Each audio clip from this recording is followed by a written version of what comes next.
আমাদের একদিনও এক্সট্রা থাকার কোনো ইচ্ছা নাই, আমি আপনার বললেন তো যে নির্বাচনটা করা ছাড়া আর এই যে সংস্কার, এই দায়িত্ব এই সরকার কেন নিতেছে? মানে এই সরকার, বিকজ এইটা আমাদের ম্যান্ডেট, আমাদের গণ অভ্যুত্থানের ম্যান্ডেট এই একটাই, কি সেটা যে আমাদের শুধুমাত্র যে নির্বাচনের কথা আসছে তা না, এরা আসছে এই জন্য যে বিকজ আমাদের পিছনের ইতিহাসটা খুব খারাপ। আমাদের পলিটিক্যাল পার্টিগুলো যেই ধরনের রিফর্মের কথা বলতো, কিছুই তো রিফর্ম অনেক ক্ষেত্রে না করে রিফর্ম রোল ব্যাক করেছে। ফলে যেটা হয়েছে যে আমাদের যারা বিপ্লব করলো, যারা গণঅভ্যুত্থানে ছিল, তারা আশাহত হয়েছেন পলিটিক্যাল পার্টিগুলোর কাছে। তার দাঁড়িয়ে তারা আবার ফিউচারেও তারা চিটেড হতে চান না, তারা এমন একটা পলিটিক্যাল সেটেলমেন্ট করতে চান, রাজনৈতিক বন্দোবস্ত করতে চান যেখানে পলিটিক্যাল পার্টিগুলো অন্তত তাদের যে ধরেন যে কাজগুলো পিছনে করেছে এটা যাতে না করে। শফিক ভাই, আপনি যা বলতেছেন সেইটা আমি যদি মানে আপনারা বুঝে থাকি, তাহলে ব্যাপারটা হচ্ছে বাংলাদেশের বেশিরভাগ মানুষের মনোনয়ন নিয়ে যারা আসবে তারা এটা বুঝতে পারে না বা তারা এটা করবে না। সেই জন্য আপনারা যারা বিপ্লব করেছেন, গণ অভ্যুত্থান করেছেন, যাদের দায়িত্ব ছিল বা যারা নিজেদের দায়িত্ব নিজেরা এরকম দিয়েছে যে শেখ হাসিনাকে হটানো দরকার, তারা এই দায়িত্ব নিজেদের আবারও দিচ্ছে যে তারা সংস্কার করবে, মানে কোনো গণতান্ত্রিক পলিটিক্যাল পার্টি না। এবং দ্বিতীয় প্রশ্ন হচ্ছে, আপনারা সংস্কার করলেন, যেই গণতান্ত্রিক পলিটিক্যাল পার্টি এটা করবে না আপনারা বলছেন, তারা যদি এটা না করে তারা কি এটা রাখবে? তারা না রাখলে আবার তারা আমাদের ছেলেমেয়েরা তো জেগে উঠেছে, আমাদের রেভলিউশনারি বিপ্লবীরা তো, তারা আবার ফেস করবে, প্রোটেস্ট ফেস করবে। এটা তো গণতন্ত্র হইতেছে না। আপনি যাদেরকে তারা এটা কেন গণতন্ত্র? না, এটা গণতন্ত্র হইতেছে না তো। ধরেন যে এখন বিএনপি বা আওয়ামী লীগ এখন বিএনপি এখন ক্ষমতায় আসবে, এখন বিএনপি ক্ষমতায় আসবে, আপনারা বিএনপি কে ট্রাস্ট করতেছেন না যে বিএনপি প্রয়োজনীয় সংস্কারগুলি করবে। আপনারা মনে করছেন এই সংস্কার আপনাদেরই করে যেতে হবে, নাহলে বিএনপি আর করবে না। না, সেই ধরনের একটা ট্রাস্ট ডেফিসিট তো সমাজে তৈরি হয়েছে, এটা তো একটা অমূলক একটা বিষয় না।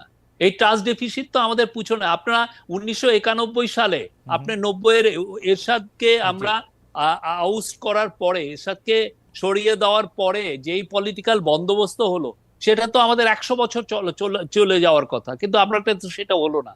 আমরা এই জায়গাটায় কেন আসলাম, কেন আমার এই স্বৈরাচার একটা তৈরি হইলো? এটা কারণ আমাদের একটা পলিটিক্যাল ফেইলিউর ছিল। যেই জিনিসটা আমাদের স্টুডেন্টরা, আমাদের আপামর জনসাধারণ এটা জানছে, তারা দেখেছে যে তারা গত 15 বছরে ভালো মতো ভোট দিতে চায়নি, তো তারা এই যে তাদের আকাঙ্ক্ষাটা তারা ওয়ালে লিখে দিয়েছে যে আমরা রাষ্ট্র মেরামত করতে চাই, এবং তারা বারবার এই কথাটা বলেছে। সেই 15 বছর তো সেইটার আকাঙ্ক্ষায় আমাদের, সেই 15 বছর তো আওয়ামী লীগ শাসন করলো, তো সেইটার দায় বা সেইটা যে বিএনপি কখনো কিছু করবে না সেটা বিএনপির উপর দিতেছে কেন ওরা? আমি তো এটা বুঝতেছি না। বিএনপির সাথে মিস্টারটা কি? বিএনপি তো নিজেরাও তো এটা নিয়ে আলাপ করেছে। আপনি পুরো গতটা বছর বিএনপি এই তাদের 31 পয়েন্টিং এ ফ্যান্টাস্টিক তারা ডিবেট করেছে, তো ওদেরও তো আকাঙ্ক্ষা আমরা ওদের কাজটাও আরো আগে, ওদের কাজটা ওরাই করুক, অসুবিধা নেই। আপনারা ওদের কাজটা কেন করতে চাচ্ছেন? এটা আমার কাছে একটা কুইজের মতো লাগছে। আমাদের তো এটা একটা কুইজের মতো লাগছে। রিফর্ম করা, আমাদের রিফর্মটা খুবই একটা স্ট্রং ম্যান্ডেট। এবং আপনি যদি আসেন কালকে, যদি এসে আপনি ওপিনিয়ন পোল নেন যে আমাদের ম্যান্ডেটটা কি হচ্ছে, আমি বলবো যে মোর দেন 80% will say that we want this government to carry out reforms. আমি আপনাকে বলতে পারি, আপনি তো কোন একটা পোল চালান, আপনি নিজে একটা দেখেন না, ওপিনিয়ন পোল নেন। শফিক ভাই, ওপিনিয়ন পোল দিয়ে তো আসলে বোঝা খুব মুশকিল। তবে মানে পোল হওয়ার মানে একটা জনগণের কোন একটা ম্যান্ডেট না নিয়ে জনগণ কি চায় এটা বইলা দেওয়া আমার মনে হয় ঠিক গণতান্ত্রিক না মনে হয়। আমার মনে হয় যে এই গণ অভ্যুত্থানের চেয়ে বড় ম্যান্ডেট পৃথিবীতে নাই। সেই গণ অভ্যুত্থান ছিল, এটা ভোটে গণ অভ্যুত্থান খুবই বড় না। আপনি বেয়াদবি নিয়ে না, কিন্তু এটা তো অতি সরলীকরণ করেছে। অভ্যুত্থানটা ছিল হচ্ছে শেখ হাসিনার বিপক্ষে, আর কোনো কিছু তো ছিল না। একটা ভালো নির্বাচনের পক্ষে, একটা ভালো নির্বাচনের পক্ষে না। অভ্যুত্থান শেখ হাসিনা রাষ্ট্র মেরামতের পক্ষে। কোন জায়গায় দেখছেন যে আমি অভ্যুত্থান করেছি আমার 3 মাসের মধ্যে ইলেকশন দেন? কোথায় লেখা আছে? আপনি দেখেন ওয়ালগুলোই, আপনি ওয়াল গ্রাফিতি গুলো আপনার তো এখানে অনেক করেসপন্ডেন্ট আছে, আপনি পাঠান না।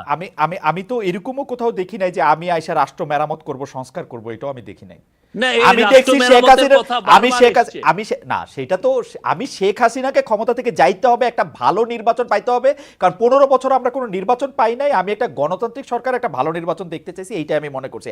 হাওয়েভার এইটা পুরাটাও, আমি আপনার সাথে যে তর্কটা করলাম এটা পুরাটাও আমার মতামত না, প্রশ্নটা আপনার করে রাখলাম আর কি। আমি জানি যে আপনি ব্যাপারটা নিয়ে ভাবতেছেন, ভাববেনও আর কি।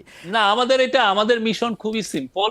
রাষ্ট্র আপনারা মেরামতের জন্য যতটুক রিফর্ম করার দরকার আমরা করব, অবশ্যই এটা পলিটিক্যাল পার্টির সাথে কনসালটেশন করে এবং তাদের সাথে একটা কনসেনসাসের মাধ্যমে এই রিফর্মটা করা হবে।